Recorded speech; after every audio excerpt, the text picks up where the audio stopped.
María nació en Sandringham en 1897. Era hija del príncipe Jorge, entonces duque de York, y de María de Teck. Llegó al mundo cuando todavía vivía su bisabuela, la todopoderosa reina Victoria. María creció en la estricta corte británica, con la especial característica de que todos sus hermanos eran chicos. Mimada y protegida por sus padres, desarrolló una timidez que solo aliviaba con largos paseos por el campo. Fue también buena deportista y excelente amazona. Su padre accedió al trono en 1910, en un tiempo en el que las rivalidades territoriales derivadas de la era imperialista hacían peligrar la estabilidad de Europa.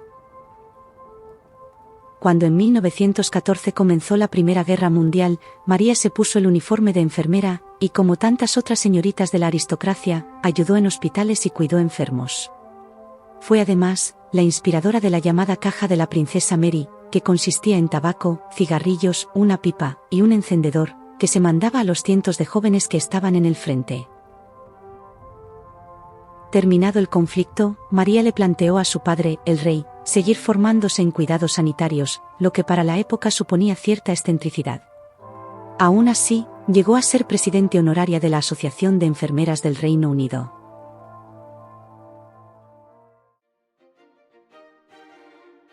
La cuestión de su matrimonio preocupaba también en la corte, aunque ella parecía reacia, pues no se le conocía ningún amor.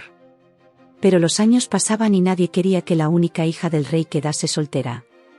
Se movieron varios hilos, y el elegido fue el aristócrata Henry Lascelles, conde de Sherwood, que representaba como nadie los valores británicos que convenía realzar.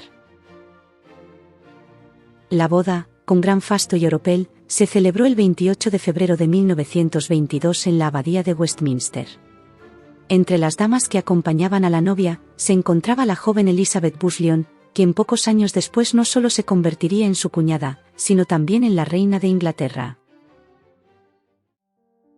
María y Henry, condes de Lascelles, vivieron muy de cerca la crisis dinástica, que estalló con los amoríos de su hermano Eduardo y la americana Wallis Simpson.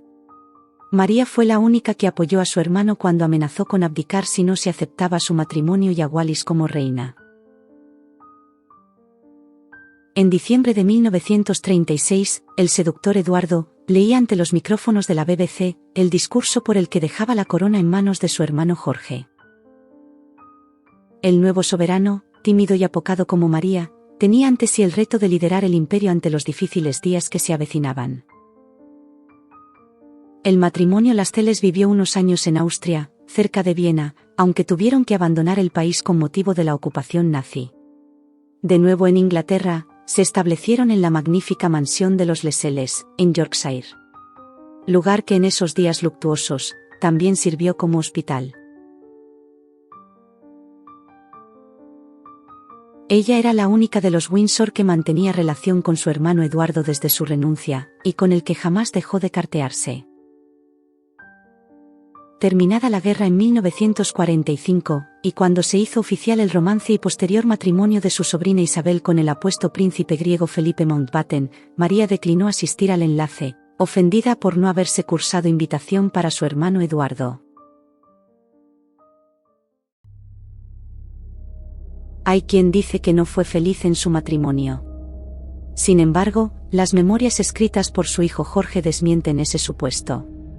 Es cierto que la pareja se llevaba bastantes años, pero aquello no impidió que viviesen cordialmente.